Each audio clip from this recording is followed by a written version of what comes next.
right. Good evening, everybody. Happy Thursday. Welcome to the Wanda Coleman Theater. Welcome to Beyond Baroque. Venice Art Crawl, too.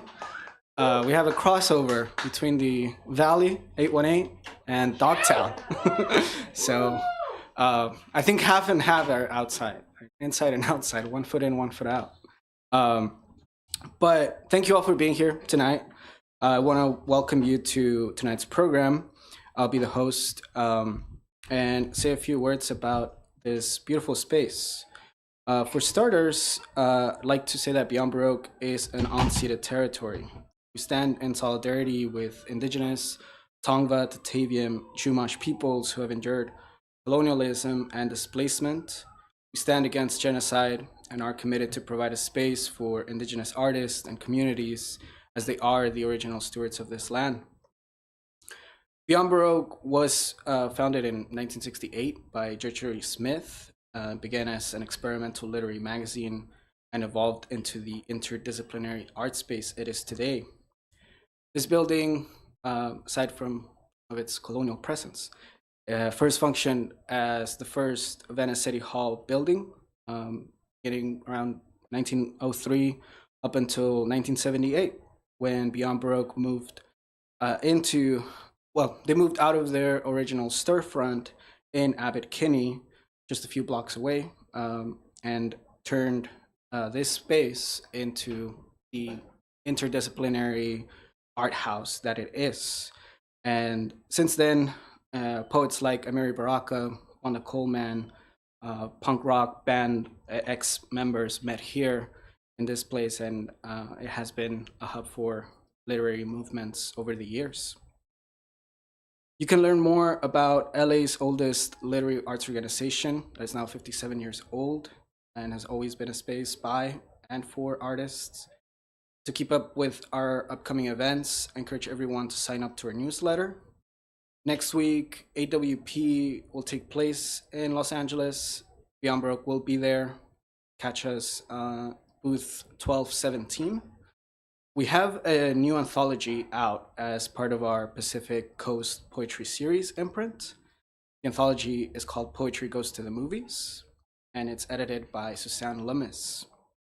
It explores the relationship between moving images and lyric. We're having the book launch here on Friday, March 28th. It's an offsite event, and we'll feature several contributors, including California poet laureate Lee Herrick and many other LA-based poets. That will be happening during AWP week, but you can also see us in the conference itself. We'll have a panel on Thursday, March 27, on literary archives, and that will be with our executive director, Quentin, Johanna Drucker, and Jen Johnson, book dealer, and a few others. And then and there will also be a Poetry Goes to the Movies panel led by Suzanne Lummis with Willem Marchula, Ramon Garcia, and a few others. There's plenty of offsite events. I'll invite you to the ones that we're a part of, but feel free to do another crawl hop around there. It'll be a good time, and a lot of poets, writers from all over the country internationally will be in our city. Lastly, big thank you to the Beyond Baroque team for making tonight happen and keeping our space running. Directors Quentin Ring, Jenny Vega, bookstore team, Genesis Press, as well as Nick Foreman, and in the booth, tech master, Eric Alberg. So thank you all. Big round of applause for all of them.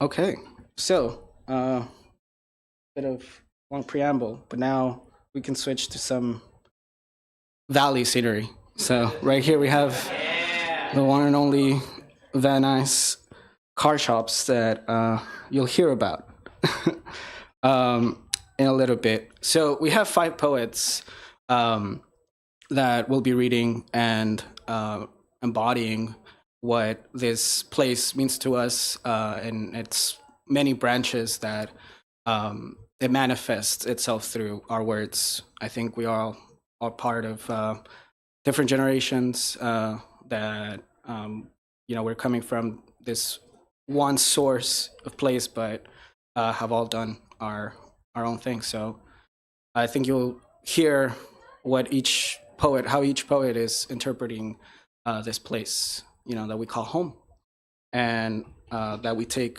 with us wherever we go. To start off, want to welcome one of Beyond Baroque's team members. That is our current development assistant. Sorry, I don't know the full title. And I work with you every day. Still love you, dude. Rhiannon Cielos Chavez is a trans masculine. Yes, yeah. They're ready, dude. Trans masculine, whitewashed Mexican from Los Angeles, California. Shameless completely. Received his BFA in creative writing from Southern Oregon University. There he read his first chapbook, Beer Hunter, from Armadillo Pussy Press at the 2023 Oregon Fringe Festival. Rhiannon works as the development and operations assistant at Beyond Baroque. There you go, full title. Their work has been published in the Chapbook Anthology, One Poem Festival, an anthology celebrating 20 years of Letras Latinas, 2004 to 2024, a collaborative publication between Letras Latinas and Alternative Field, as well as in Jefferson Journal, Drifter Zine, and Angel Rust, Club Plum, Zines and Things, and more. Rhiannon is a North Hollywood Valley foo through and through. Let's welcome our first poet, Rhiannon.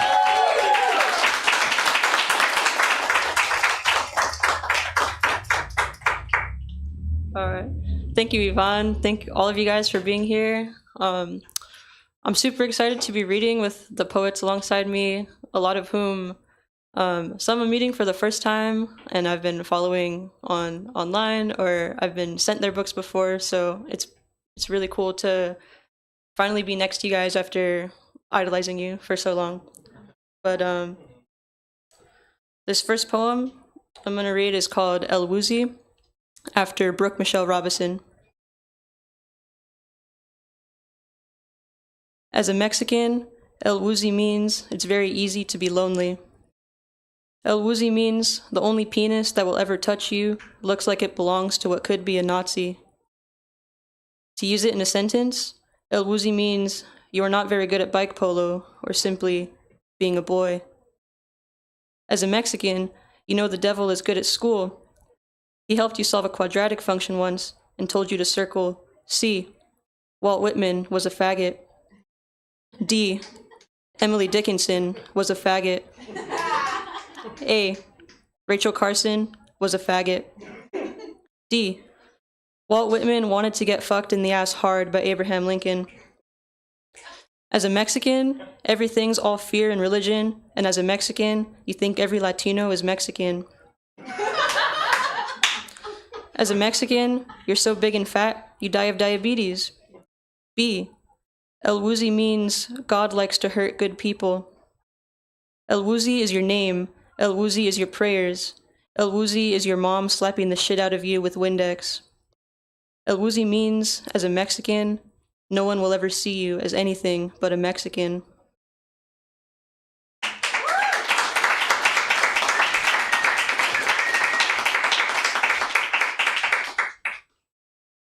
All right. This next poem is called Ella Daddle, after Seshu Foster's book, which I was just told is pronounced Ella Dot, not Ella Daddle. So this whole thing is wrong now.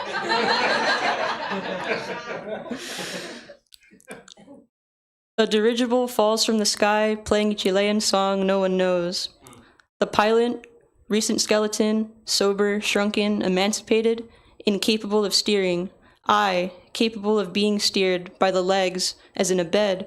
The grippable bits of my body, your shredder. My uterus a good dog, and this dirigible a good sunshade.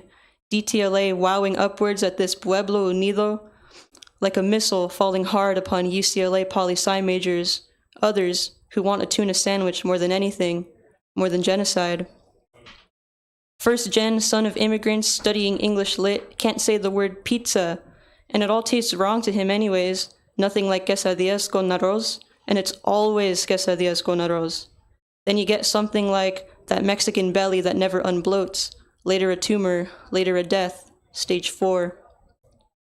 Japanese Village Plaza takes the brunt of the blimp, exploding into aluminum-colored sheets that turn ramen houses into shrapnel. Fake plastic food rolling down a hill, plastic shopping cart, legal documents regarding your dad's trust, fake blood, a mayor's handshake, then signature, Mamma Mia on DVD. You never knew your dad, and now you never will. Jamás será vencido. Even the Japanese kids get it now. This air-walling angel of LA carries your father's names, your mother's cooking, kraken scales sweeping sunward under everything that ever lived. Her name is Ella Daddle, this puppy plump balloon. City Terrace opens fire. If you're Chinese, you die. If you're on your period, you die.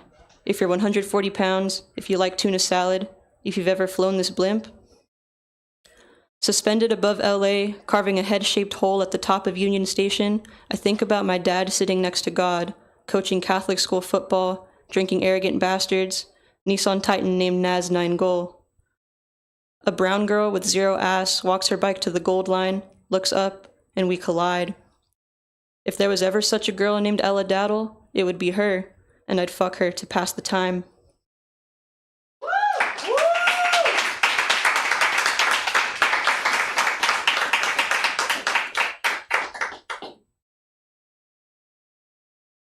All right, I'll read a short one.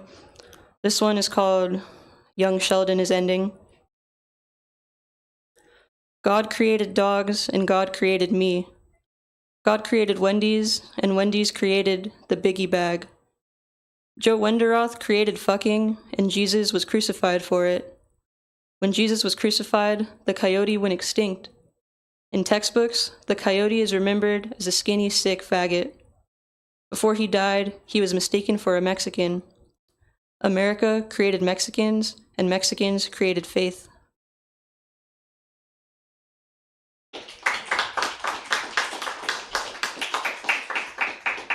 All right, just two more here. This one is called Caldo Marron. Brown is the color of my father hiking at dusk when he could still walk without a cane. Brown is the color of my spread labia and Mexican tres leches pancakes at IHOP, of rat-like Chihuahua shit, of Miss Marvel's skin, of California hills burning in the summer. Brown is the color of coyotes with mange, starving to death and silently waiting on the outskirts of skate parks and high schools that look like hospitals for someone to drop their cup noodles so they can choke on the styrofoam, so Japanese American poets can tisk at their state and gawk, smile, cry when the dead man's daughter approaches, whispering and waving her chicken soup spell to cure canines of fear and brown things of hate.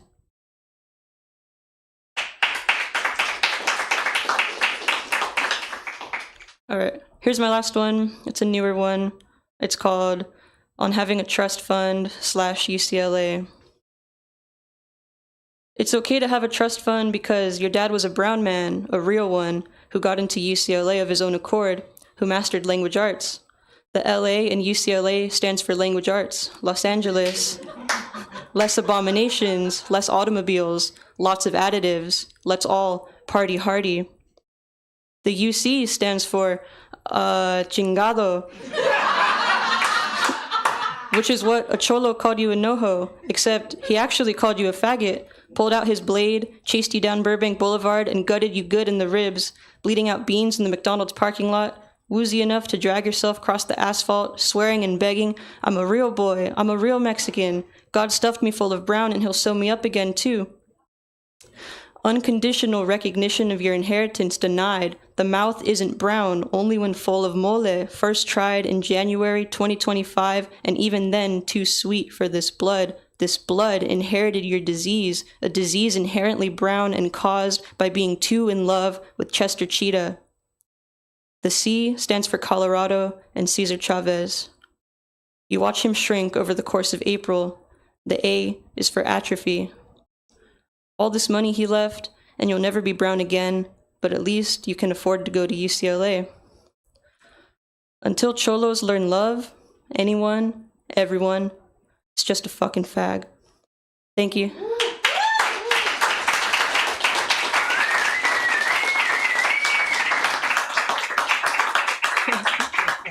All right, I'm back because I'm supposed to introduce our next poet. Our next poet is another Beyond Baroque team member, one of my closest friends. I hope he considers me the same. But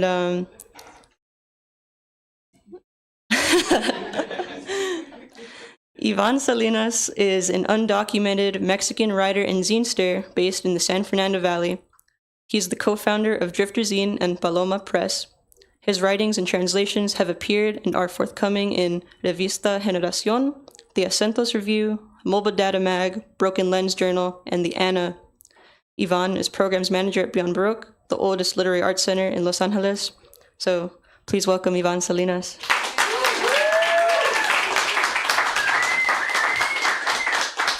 Gracias. Thank you. Love you, dude. Thank you. BFF. So before I start my reading, we have Beer Hunter, fresh off the press, a reprint, 2025 edition by right here, Rhiannon and Cielos Chavez. And we also have this amazing zine, Me, LA, and God. So check it out at the bookstore. I'm sure our author will love to sign him. Thank you for that. And yeah, love to, be here and share office space with you. Thank you for that, those poems. It's awesome. So let's keep it going. This first poem is on what we recently experienced. At least of you were in LA. Día quemado. I depend on ashes because I fear the future. But my wife's African Grace said goodbye before completing the final lap. He lay down on his red feathers, then LA caught on fire. Tavangar's revenge caught the night with the fury of the ancestors. The heat knocks on my door and I swallow the eucalyptus sun, the boutique and the thinkpad you grew up in, the prime time of your life. In the valley surrounded by fire, peak to peak, out the 4 cardinal points, I miss the snow in Enero Zapatista. Subcomandante Marcos, the people burn. The queen burned but resists, although she bleeds from discomfort. She burns for the love she deserves and is not given. Today hurts, throat burns, alcohol slides, penetrated lungs. Panorama burns in my veins. I don't know if there are good wishes. Everything's gotten worse. I don't know what to do with my days. They're numbered. Ice knocks on my door. The ice cream man has come for me. Los Angeles burns. Ice knocks down my door. The pigs, like the fire, surround us with their burning bullets. The good guys, they say. They conduct raids. This is the rumor and the fire. My city is consumed by the hunger of the gods, and the BP begins its work of extermination.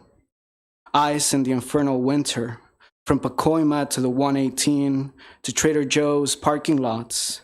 Like embers, they spread through the streets of San Fernando to the gas stations of Bakersfield. The ghost of tyranny roams my neighborhood. Again, the rumor and the fire. Mass deportations are not a hoax. They're not a conspiracy theory. I see them coming. My friends say I must pack, make plans, know your rights, shut the door in their faces. I say these streets are ours to rebuild, ours to reclaim, with all their rubble and their good people.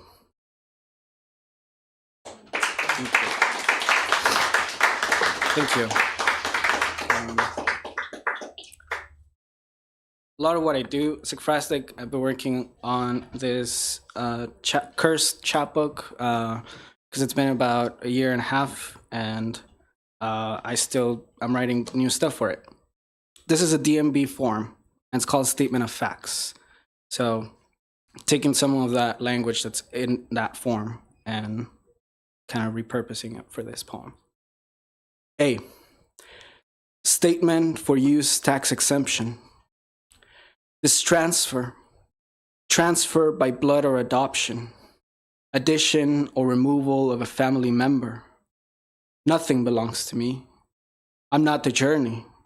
I am the promised land. As a child, I was an immigrant. Now I am full beast, open wound. No one ever is a prophet in their own land. The current market value for a crossing today is equal to 1,001 hamburgers. B, statement for smog. The vehicle does smog because the city has drilled its avenues with permanent train tracks so they can control your commute. It's 1992. The plant assembles its lost automobile. 79 red Camaro Z28. Sherry used to cruise Van Nuys Boulevard. Sherry used to drift and sing and rave until a ghost dared her to a race. She drove out of state, over more occupied territory to hide from the new millennium. Located safe and sound inside a garage of the right hemisphere. Passenger destiny in a city too expensive for sole proprietorship. There is no change in operator. There is no change in lessor and lessee of the vehicle. There is no change in damage made to the sky and the soil due to the decay in the ozone layer. There is no change. Nowadays, we're all artificial intelligence worn out by the sun. Certified contamination renewal is required every 2 years. C, statement for title only. At the midnight car meet, all my friends have turned to fog, leaving behind an empty parking lot, abandoned headlights, the keychain bells ring, in the distance, running footsteps run towards me. Silhouettes of dogs in suits and pink ties warm the air, blaspheming, sales discounts, special customs. False prophets roam in Aztlan. D, window decal. Beheaded, you still dare to chase your dream. Blinded, you still know the way home. Statement for body change. The world you know is yet to change. Motive power lies on engineering cheap efficiency. Ride shares keep feeding your family. The real luxury is to sit next to strangers. Name statement. Please print.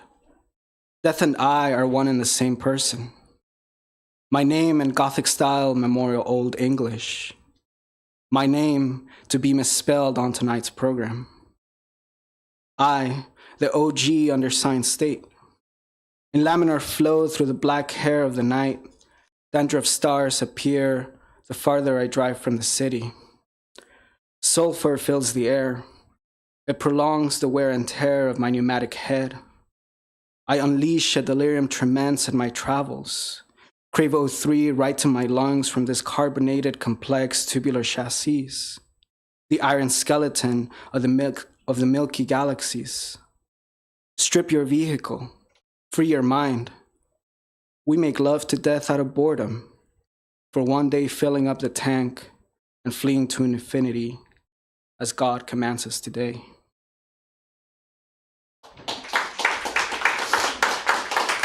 Thank you. I'll read a fragment of this one because it was mainly like a invoice I found on the street, and I guess visit Discount Auto Parts. See that? Their phone number's right there. I'll only read a fragment of it. Customer satisfaction. She smiles at me. The blonde and the poster at the shop. I'm left fixing myself a fantasy. A faulty started with recall denied. It all breaks down when I say the whole is greater than the sum of its parts. She frowns when I draw an X on a date in the calendar I'm calling off to drink again. I've seen death drive a burning tanker. I've seen it dominate the streets with bullet-holed men looking like U-Channel no parking signposts. They build a civilization out of rubber and guns, abandoned in the glove box, and leather seatbelts. Everything that once was intelligence metamorphed into combustions.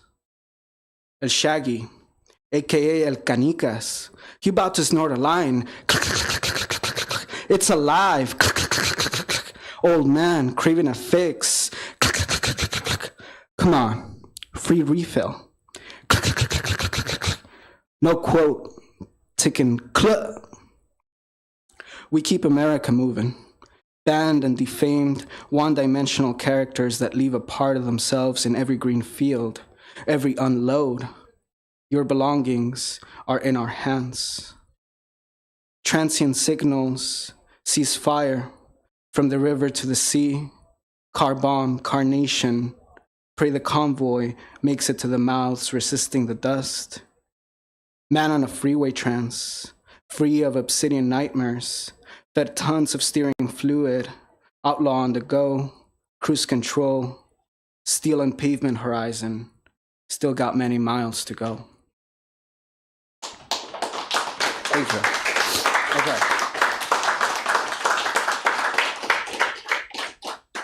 Okay, this is for the Cursis Radical. And it's in Spanish. I'll read the Spanish version, but you can find the English in the zine that I have also for sale, called Aquarius Love. Sonidero Blues. Se abre el corazón de la pista y nadie me saca a bailar. Tú y yo estamos fuera de compás. Con mi sombra en la pared, me acabo las white claws de tus amigos fresas, que tampoco bailan, pero fuman puro fog machine. Mis versos bailan rebajadas bajo la luna llena. No soy el único que baila solo. Las morras enamoradas del sonidero, nada ni nadie las va a separar. Afuera, un mendigo pide más cumbia y le extiendo la mano con una bocina portátil para un duelo de huepa en la parada del bus. Llena eres de gracia, el son es contigo. Maldita tú eres entre todas, bendito el fruto de tu vientre serpiente. Le pido al DJ que toque nuestra canción, pero tú ya amas a otra. Besan tus caderas a un tronco sin chiste. Vuelve a mí entre los saludos, entre los pasos de parejitas que vinieron a gozar del crimen apasionado. Thank you. Okay.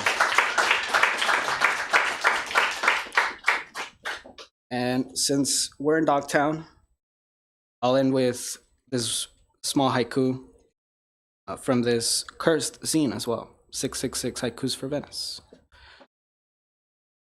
The Tongva say Venice is not very nice, after Van Nuys is very nice by Los Abandoned. Todo nice, muy muy nice. On stolen land, paradise is nice. Baja California into Vanguard, land back, how nice. All right, thank you all.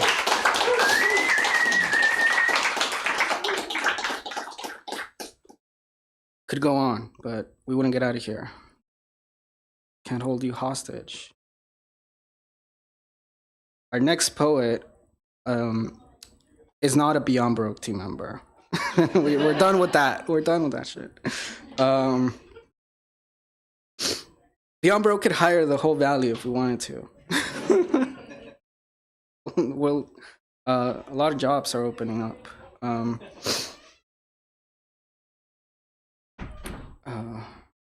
Sorry, give me a sec.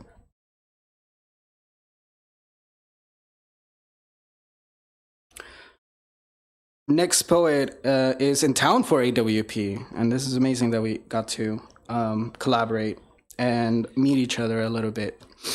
Nathan Xavier Osorio, or Javier, yeah. Debut collection of poetry, Querida, was selected by Shara McCallum as the winner of the 2024 Agnes Lynch Starrett Poetry Prize and published by the University of Pittsburgh Press. He's the author of The Last Town Before the Mojave, selected by Oliver de la Paz as a recipient for the Poetry Society of America's 2021 Chapbook Fellowship. He received his PhD in literature from the University of California, Santa Cruz. Banana slugs. And was a chancellor's postdoctoral fellow at UC Irvine. His work has also appeared in Bomb, Gulf Coast, The Rumpus, Boston Review, and Public Books. His writing and teaching have been published or supported by fellowships from the Fine Arts Work Center, the Kenyon Review, and Poetry Foundation. He's an assistant professor of creative writing at Texas Tech University. Please give a round of applause to Nathan Xavier Osorio.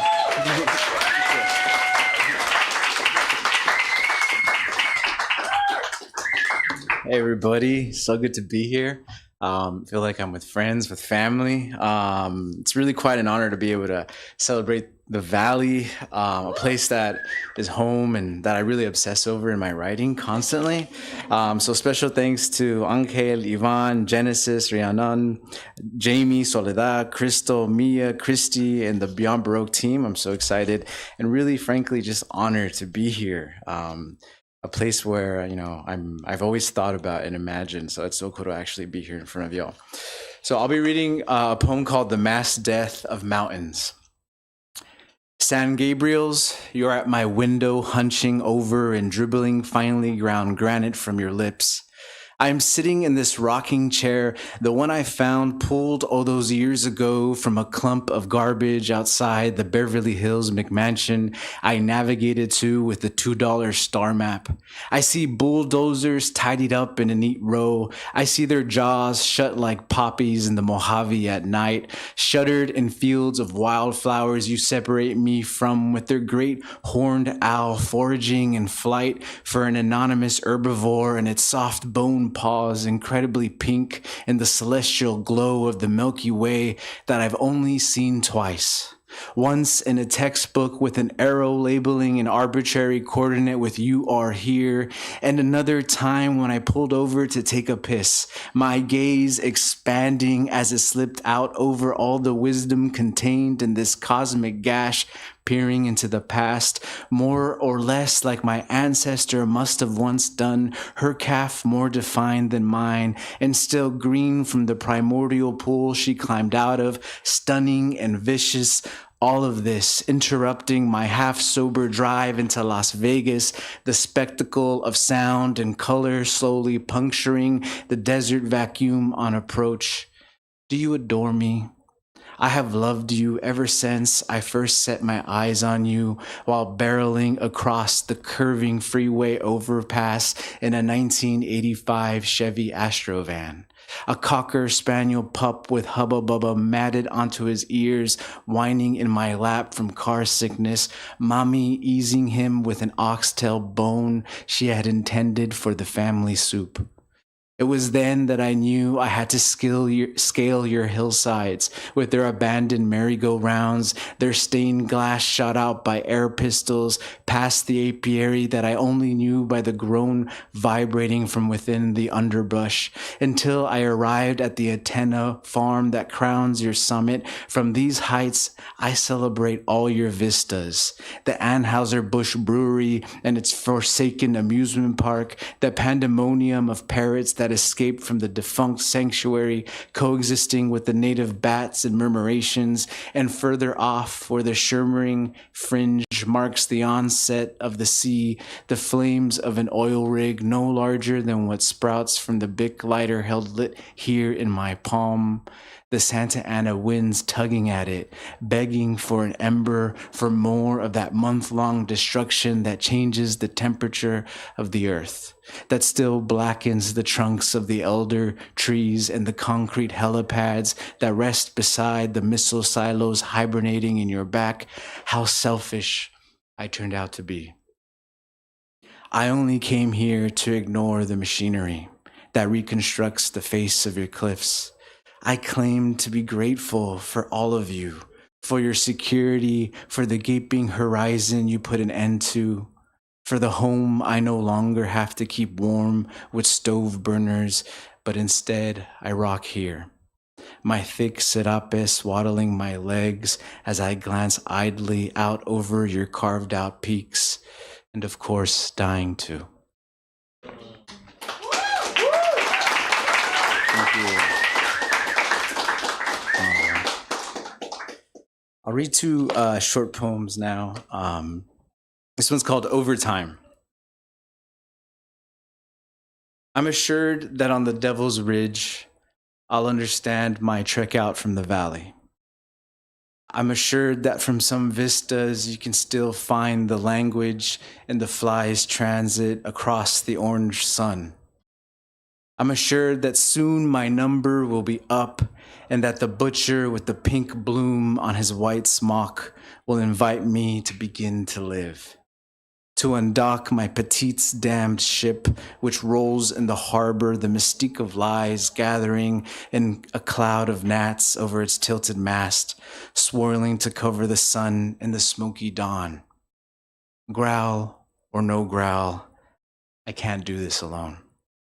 I can't bend myself into the knots demanded by industry, into the forgetfulness that it takes to unhear the puma's cry, into the dementia of time folding in on itself like a thick sludge poured into our hollowing cave. Sweetheart, embrace me as I get old. I can hardly hold the weight of it anymore.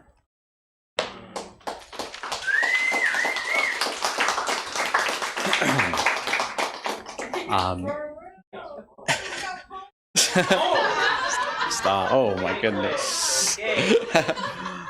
This poem's called How to Cook a Wolf, and it begins with an epigraph by MFK Fisher.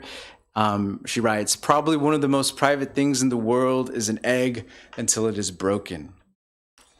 My mother fell in love with the way you cracked into an urchin. How you kept the blade along its purple skull until it welcomed you, anxious to be separated for the first and last time. Listen, from our window, we can hear the Southern Pacific fume in the station. The turquoise room in the pleasure dome is only for the long-fingered and bored, so come with me and climb onto the roof.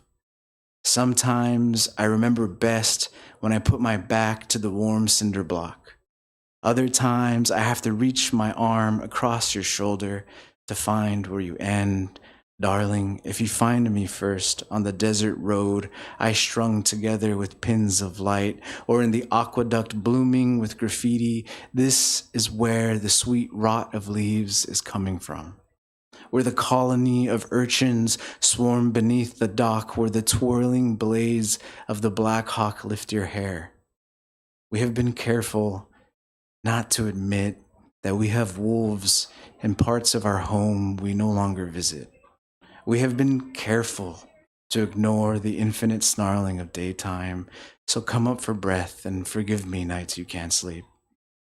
Yes, I will keep my ear to the floorboards and listen closely for the sound of her parts assembling. Her lonesome days are spent at the ocean front, the place where she drags out her dead. I've brought you a canasta of strawberries, the marble kind of gift from your childhood. These things have been outside your reach until now.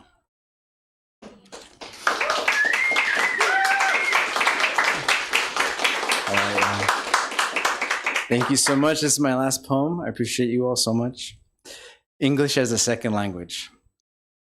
Surrendering to nausea in the felt-lined Tijuana-bound camper, I doubted the integrity of the breast-shaped nuclear reactors fixed on the Pacific shore, cherry-pink nipples upright and beaconing at a waltz tempo to the deep-water roughnecks swaying in their hemp hammocks below a network of oil lines spouting flames into the oceanic infinitude dyed dead eagle god red, and I shrinking in importance like in my collegiate days when I nodded submissively to a professor who assured me my failure was because English was my second language, which is true if second to the cosmic mutterings of black holes, which is true nights I bellow desert monsoons into extinction, which is true when my hands are held up bearing the Atlantean burden of brownness, but which is most true here, surrendering to nausea in the felt-lined Tijuana-bound camper, piloted by my dark-skinned father whom I've only ever understood in dialect amalgamated from epazote and McDonald's fries,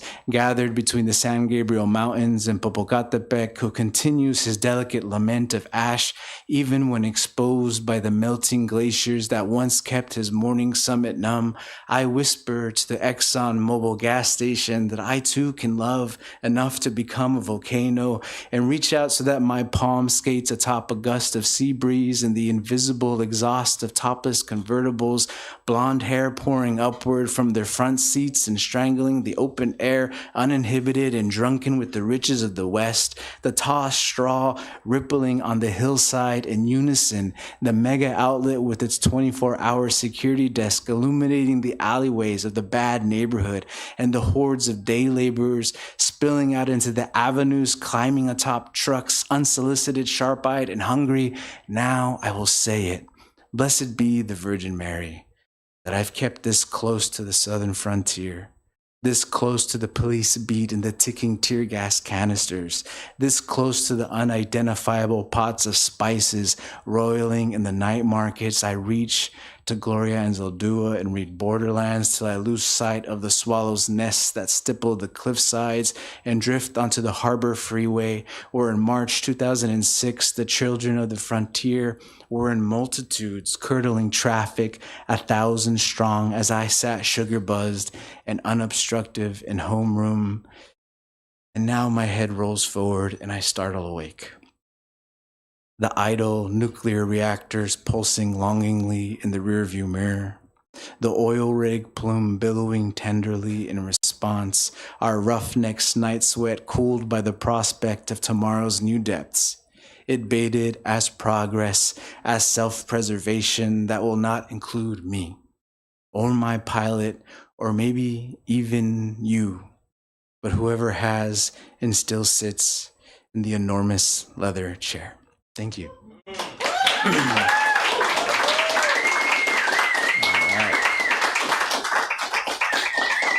And it's my honor to introduce our next poet, Soledad con Carne.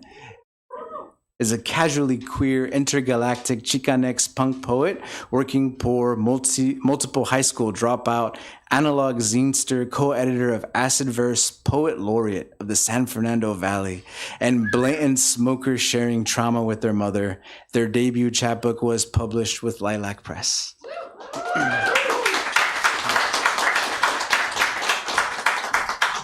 That's an old bio. It's now a co-founder of Yucatec Press. Yeah. R.I.P. Acidverse. Right. Yeah, born and raised San Fernando Valley, Panorama City for the longest, but I actually have some Venice in my lore. When I was a kid, we lived in this, like, I was too young to know the name of the place, but we lived in a homeless shelter that was close enough to the beach where we didn't realize being homeless was bad because we could walk to the beach. That was the closest we ever lived to the beach. That's the closest I've ever lived to the beach. And I remember my first day of school in the neighborhood. I didn't want to fucking be there. I broke out. They chased me down. They caught me on the lawn. I cussed out the principal.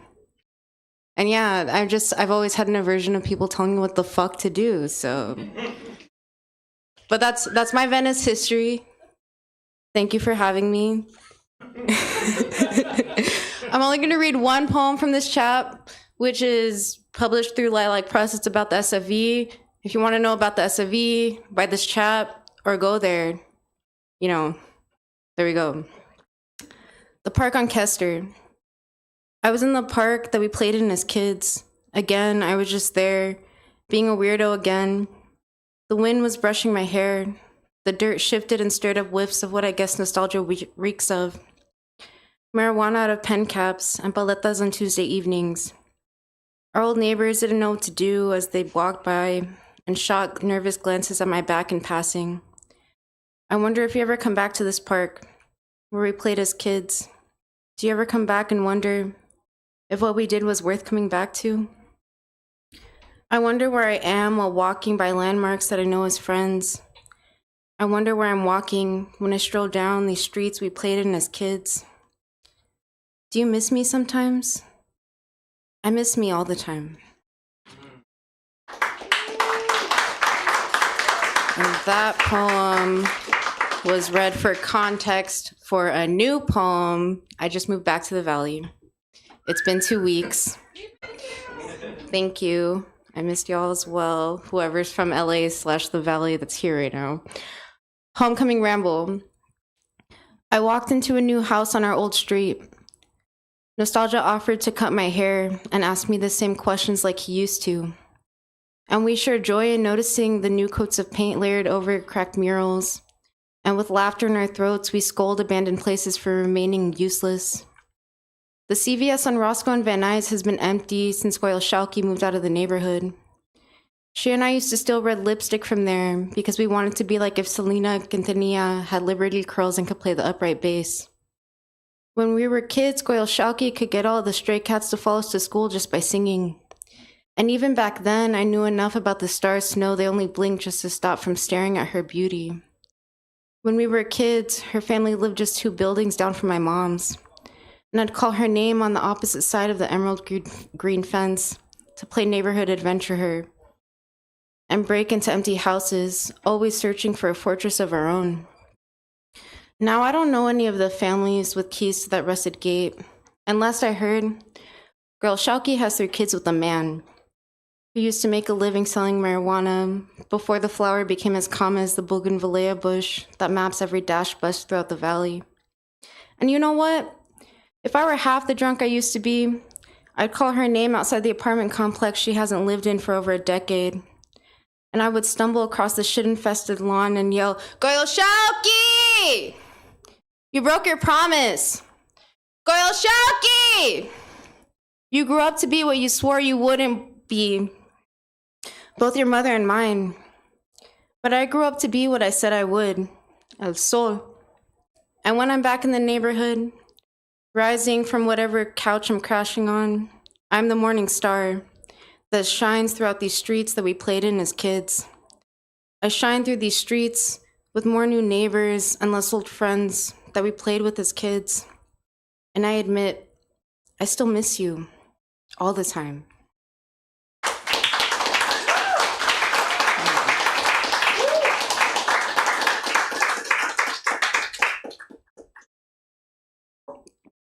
This next poem, it was built, I guess. Sorry, I was given beer and wine. I need one. But I took both. I know that enough. It's my bad. This next poem was written in collaboration with a few different poets. We wrote a bunch of different pieces inspired by the work of Faith Ringgold. It's going to be published in a microzine with the Anna that's based out of the Bay. Those are the homies. Yeah. American Patchwork Blues. Outlined in inverted blue and white bars, a cage cutting through the landscape, red splatters staining the fabric, lacy plumes of chain smoking as an attempt at some peace of mind, carefully sewn into a dance with a Technicolor papel picado caressing the skyline. 3 Patchwork people posted up in front of the cerulean medicine store. The elder sides out a release of nicotine and mourning into the fabric. I think America killed my friend. Gaze down the sashing-lined streets at the patches of tents and RVs sewn into the city, makeshift sanctuaries for folks priced out of their childhood homes. The ripped-up seams still holding the shape of memories, chain-link stitching of chalk lines left behind from black and brown dreams torn away too early. The top layered over batting created from 500 years of chemically treated cotton and corn husks, mirrored quilt blocks sewn haphazardly, pockmarking the melancholy scene, crude images of rabid IDF soldiers and rabid police officers reaping through Gaza, reaping through Los Angeles, reaping through Rafa, reaping through People's Park, running sulfur through orchards of olive trees, uprooting orange groves. The faces of dead children surrounded by ruin match the faces of my nibblings opening presents on Christmas morning. The whole quill is tear-stained. Spin white hair and white skin from the scalps of the only good kind of colonizers into threading that binds the flag of Palestine through the black of the quilt's backing into the brown of my skin as the needle pierces my fingertips, struggles so intimately intertwined. And I know America killed my cousin. I know America is why my family is starving. I know America is why the people are screaming. I know America is too drunk on being America and won't stop America from being itself.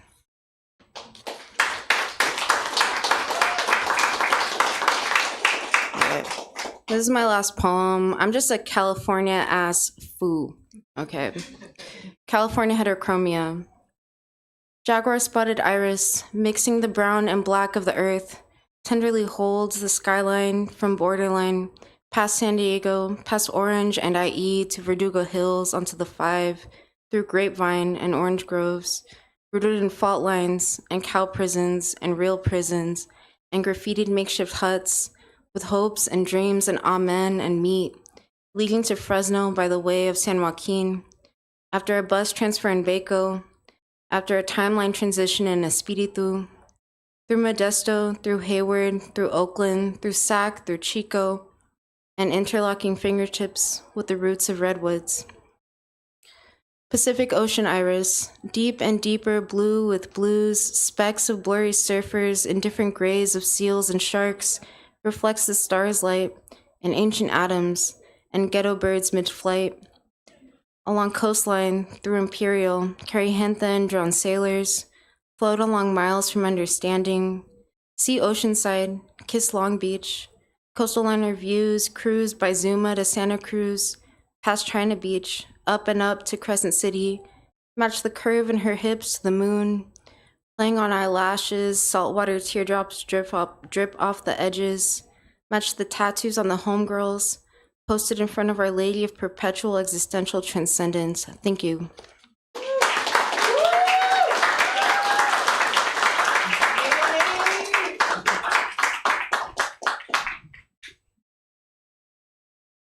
Hey. No, just it was a host thing, but then it got out of hand. But yeah, no, you just. I love the initiative. Thank you so much, Nathan. Well, let's rewind a little bit. But Nathan, we have Querida in the bookstore, and thank you so much for sharing your words with us. And yeah, congratulations on this new book, and of course, congrats to Sol. We have the Poet Laureate, 818 Poet Laureate for a reason, and it's right here in the flesh. So. And it's published by Lilac Press. So shout out to the homies there. Eric also, who is somewhere in California. Also, California. So in Califas, actually. Let's change the background now. Which one do y'all want? That one? Is that one good? Rolling through California, north to south. Yeah, thank you so much for the cantos. And one thing to share also is that I met Sol virtually. It was like through CSUN. There's a CSUN poem in here as well that you should read. It's an ode to Northridge, but they had a mug of La Virgencita, and half of their face was covered, and I was like, who is that fool? And little did we know we were both poets, and we talked a little bit after, and met in person a while after that. But that was a wild time during the pandemic, so that was like 5 years ago or so. But great to see you here. Yeah.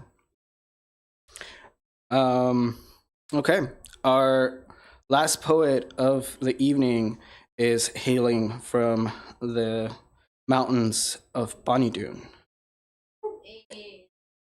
And it is the one. Valley in the woods, y'all. Where is the chainsaw, by the way? It's in the back of the car. All right. Just in case, yeah. case. So don't mess with any of us, or the chainsaw will come out.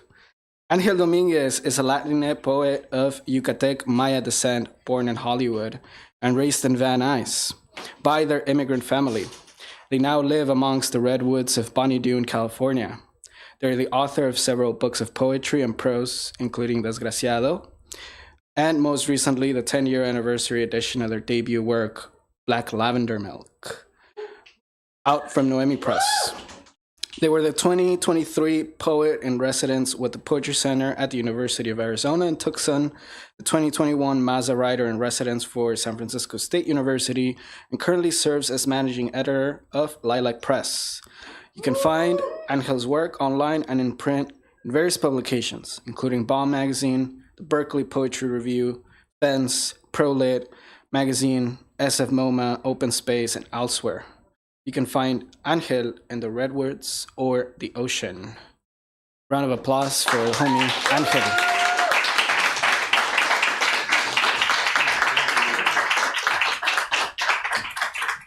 Oh, so I drove here today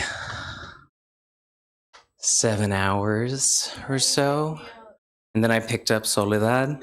And then I remembered that like traffic is a thing. Oh, hey, I know people that I can see now. It's different looking this way. It is an absolute honor to be here, Iván. Thank you so much. Beyond Baroque in the booth. I'm sorry, I already forgot your name, but I'm so grateful for you as well. Who? Aaron, thank you. Eric, indispensable. Very grateful for it. I feel like all of my past lives are here tonight, and like my Theo Joe is here, who, that's right. This edition is dedicated to my Uncle Joe. He's wearing the cowboy hat. Don't let him get away with it. You say hi to him. Yeah, I was supposed to come down and read to honor the great Seshu Foster, who's here tonight as well. And then I got COVID for the first and only time. So I sent a video while very sick, and it's nice to know where my face was. It was here.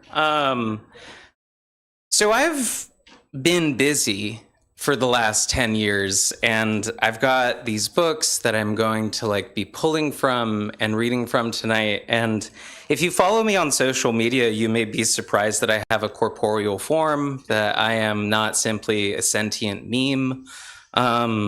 That kind of got away from me during the pandemic, just so you know. Like, I was just making those memes like over my coffee in the morning. I thought they were very funny.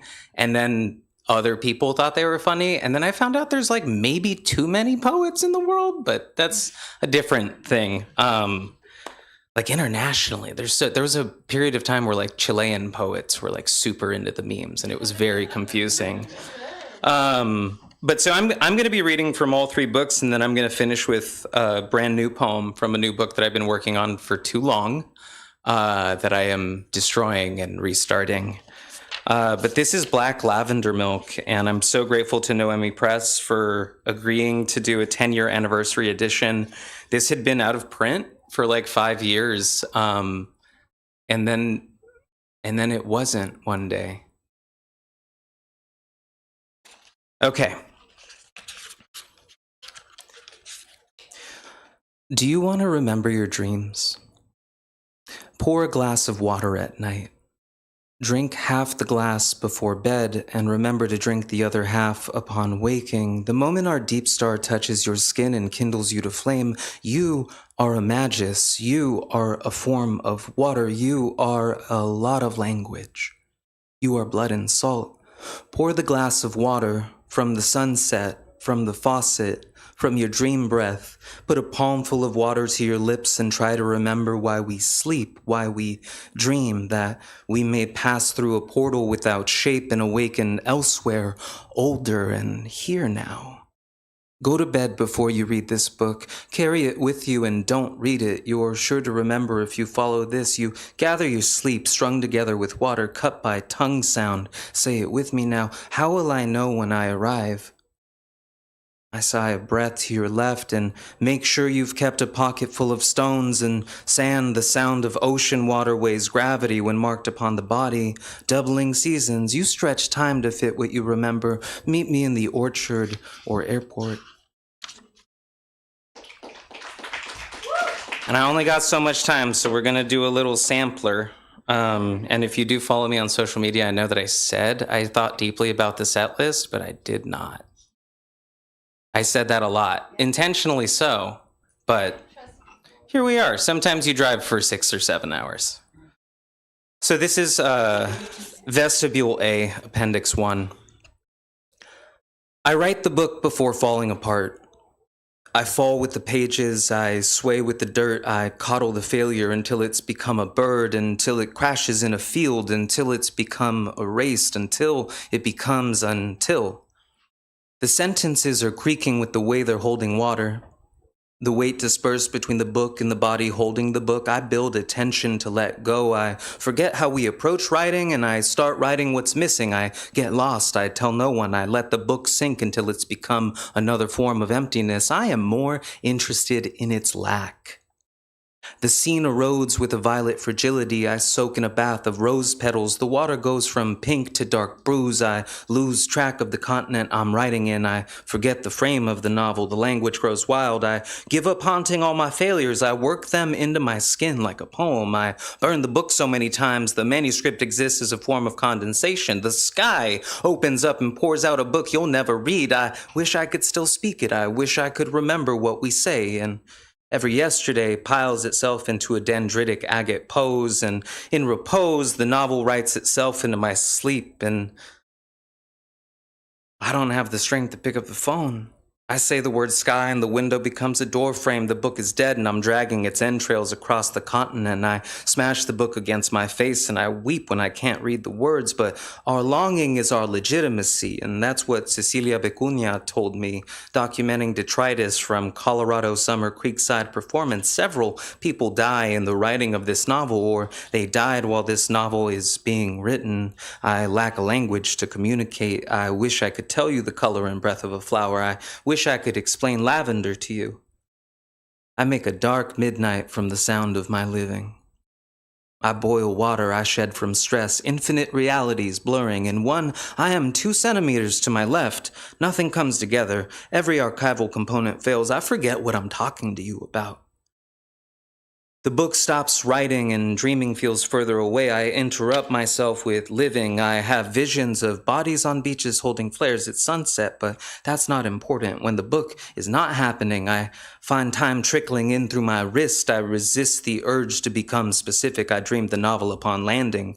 The novel was never a novel but an orchard. The manuscript was always just a hole in the ground. The sun snows until the rain overtakes the creek in a flood, and I abandon the book under the cover of escape. I make my way, sniffing a lilt sky for signs of light, a dim become bright. And I've got other shit to read, y'all.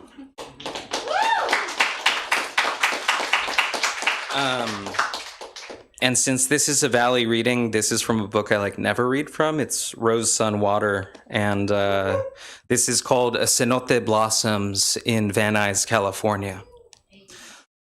A family of immigrants moves to the valley beyond the city. The home they find is without any record of city planning and was built in 1906 when a train still ran through this town. This house becomes a home. This home becomes a type of field or portal. They plant fruit trees from seeds. Twin aguacates from the Yucatan take 2 decades to become a myth. The children's children become a new distance. The gardenias levitate. The pitaya blossoms a palm tree to grow upon. The lemon trees talk to one another throughout the night. The oranges grow less sour with every handful of salt buried beneath. New trees are planted. Many spirits leave their bodies before these words are ever written. They live with us, and when you speak their names aloud, they know you a little better. The concrete Virgen grows roses out of nothing to watch over outside the kitchen. The mulberry tree plants legends in the heart of the nearby inhabitants before bowing before the chainsaw, before later, the mango tree grows up to tell the story of the mysterious berries that had no name until Colorado dropped Mayatan words into a somnambulist ear, and years later this memory would come across as orange in its summer atmosphere, orange and creek sounds and so small. The chaya emerges to nourish the keeper de la huerta antes que the house dissolves. The somnambulist calls the home an orchard because the trees allowed them to blossom and become this after image beyond the city. The city becomes something else around the orchard. The city begins to punch holes in everyone's memory, demanding the inhabitants adapt to the ongoing invasion of everywhere else wanting to be where they are not. A sickness that spread to the somnambulists, the hunger for departure, thirsty for a transit fix, all of it imaginary, none of it real. The veins of light that become asphalt by day were a kind of comfort now grown strange. The truth is a spiral, an ongoing descent through cycle. Each return to origin allows for a further vertical distance in memory. I sew this now onto yours as you read this, and we become cross-stitched and bound to one another. The city continues humming within the body despite all the silence surrounding the somnambulist, and our blood is always buzzing. The house is going to be destroyed before this book is ever finished. And it was. There is nothing to do but bloom this net of neurons and temporality, and sometimes you have to rebuild the structures within your body again and again and again and again and again and again and again and again and again, and I remember that I do not remember, and the rain comes down in these thick brush strokes of spectral pigments, piles of color growing thick with movement. The trees, they dance, they twirl. I build a house in the dead-end housing complex of my heart. The rent is cheap enough to live, and every tenant is on a second chance account of some kind, my heart included. I keep trying to build the square footage into my organs. I keep trying to form the floor plan out of memory, and every time I touch my hands to those walls, feet to the floors, I am trying to remember a feeling beyond the ruin to come. There will be no pyramid. There will be no archive. Our home will become the shape of an overpriced future I can't afford. I hope every tenant's aguacates rot before they can use them, and I build a roof above a dream I've yet to have, and the empty chairs, they manifest spirits and ancestors, and we're all moving out of there before it's too late.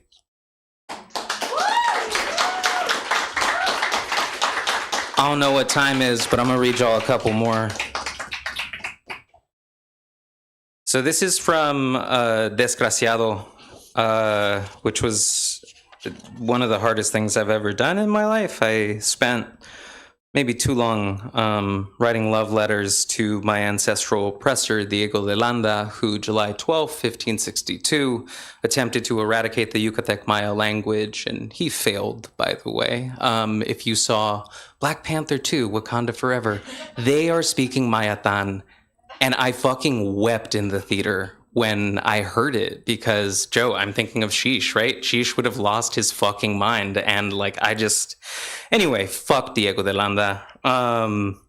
Here's some poems. Dear Diego, what does it mean to be beautiful? What does it mean to speak beautifully? I used to understand this as poetry, as prayer, and then my body stopped praying, or rather my body began rejecting this tongue, the tongue I write to you in, the tongue my mother calls our native language, but Spanish did not blossom on the peninsula. Spanish was transmitted with violence. My blood recalls a trauma, and anxiety spreads to my pupils. When speaking the tongue, it sounds beautiful to some, and yet to me it sounds like a question. It sounds like a form of skin. It still sounds foreign, just like all language sounds foreign except for the language of empathy, which we all hold some form of access to. I open my mouth and it rains in California for 3 days straight. The air becomes a wavering cloud. The sound washes out the color until all is spectral and aglow. I touch the soil of my memory, which is sand and could once become water, but now I'm all mud. I keep finding earth in my mouth, my teeth, these accidental crystals or rotting fossils. I keep finding this want for blossom, this want for bloom. This want for something more than beautiful but healing. I want to song. I want to make us soft again, to bring the violence of living to a stillness, a song to cradle the traumas of our ancestries, to sleep in hopes of becoming a means of raising the sun from its absence. I am a mess of slow flowers. I want the ghosts to show themselves so that we might hold them, become a nest in which they may rest. I'm so sick of all this pain. My body is a constant struggle. My body is a stolen artifact. My body is a gulf of dreaming. My body is the result of globalism. My body fated to suffer diaspora, displacement, dissociative, depressive disorders. My tongue is my refuge. My tongue, the foreign vessel. My tongue is a weapon. My tongue is an organ. My tongue is a song. I forgot I was supposed to stop writing to you, but it's raining today. And the gray sky reminded me of time and how we're all bound to one another across this weaving of reality and light. And when you set the Maya language on fire, I can't help but think you had these evil aims of erasure on your mind. It was July 12, 1562, when you decided Mani Yucatan was a proper fireplace for your auto de fe. It was then you stopped my ability to speak beautifully. And while I hear the song in the night of my heart, I don't know the words. My body is quiet, stripped of its mother tongue. My body is compliant. My body searches for its organs in the rubble of its oppressor. My body sifts through the language, patching shards together until there is an echo of the song, the mother song, the first song still sleeping in our blood, the blood of those who remain, the blood of those who remember. Remember, there was once a song that sounded nothing like these buildings. Remember, there was a song that sounded something like home. That is beautiful. That is still resting in our throats. I cut my hands in the body of my oppressor. I cut my tongue in search of dust, that dead skin cells that recalls a life before this language. When I bleed, I can see a portal or a mirror forming in the wound, and I peer deeply into it, and there is this vision after the smoke, after the fire. There is a hole in the earth. It reaches to 1562, and it's full of ink. So I've been digging, and I'm still digging. And I'm still digging, and I'm still digging, and I'm still digging, and I still love Angel.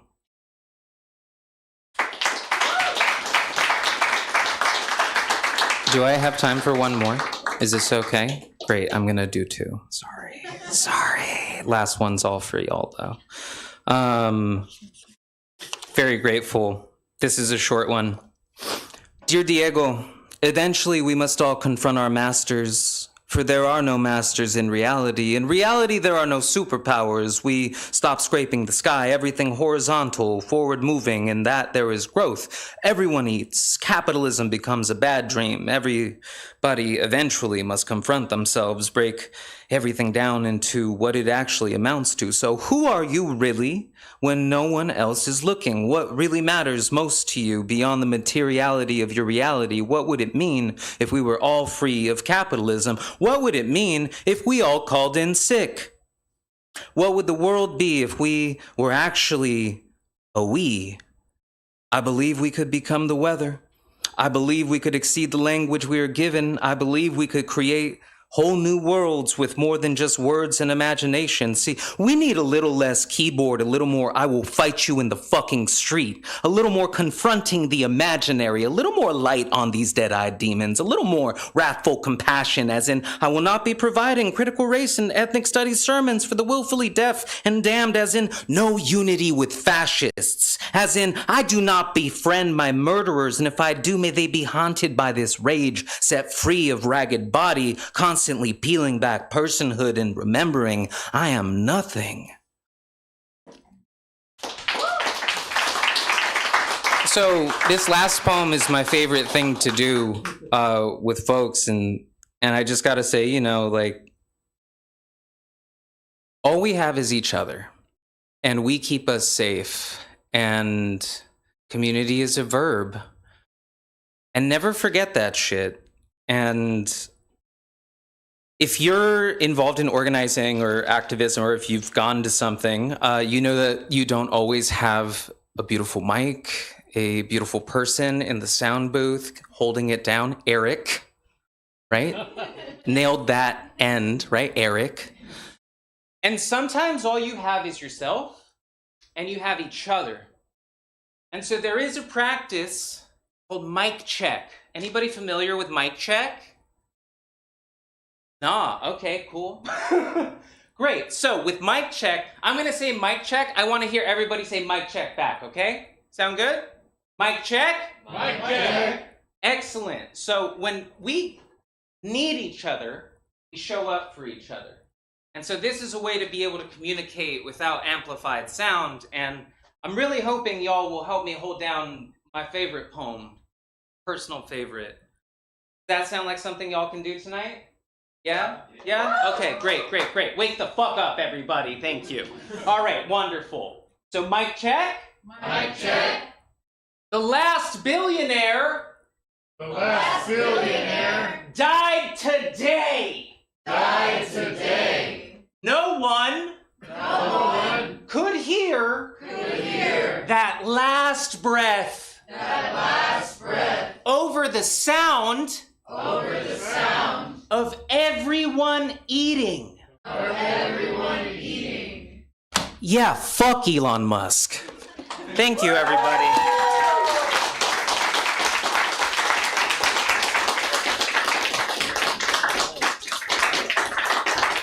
Round of applause for all our poets tonight. Thank you.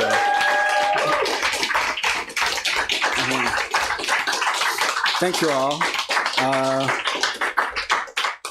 Shout out to the Theo. Shout out to Beyond Baroque team. Shout out to everybody. 818. 818. 818. 818. Mic check. No, thank you. We are in times where, it's less keyboard and more, fighting people in the street. Not your homies, but people who don't fuck with you. If you want to support the space, you can become a member. We have memberships starting around $50 for seniors, $75 for general public, and it keeps the lifeline of this space open as we are facing just a fascist administration, and art funding is really in a fragile line. So you could directly support the space. In return, we support our authors, everybody that comes into this Wanda Coleman Theater. Shout out to Wanda, of course, and all the poets brought the fire tonight. So really, we're keeping the legacy alive, and I want to thank everybody one more time. And party seems to continue outside. We still have more beer, wine, and maybe some mota, so stick around. And let's get all the poets here on stage and take a group photo, and we'll have some book signings after. Thank you all.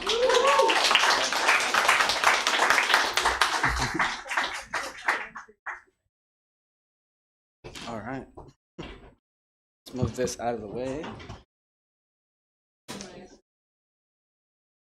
No,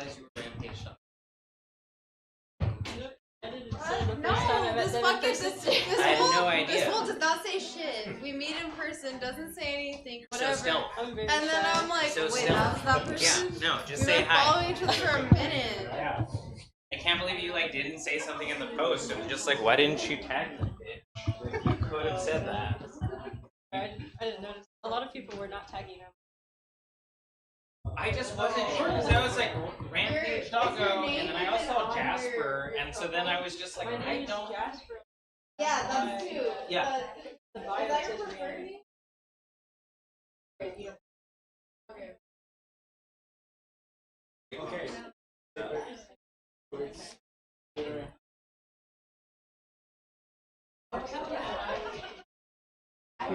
I'm really glad. It's not.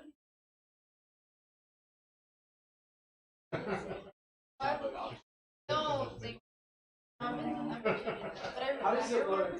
Do we got it? Did we get it?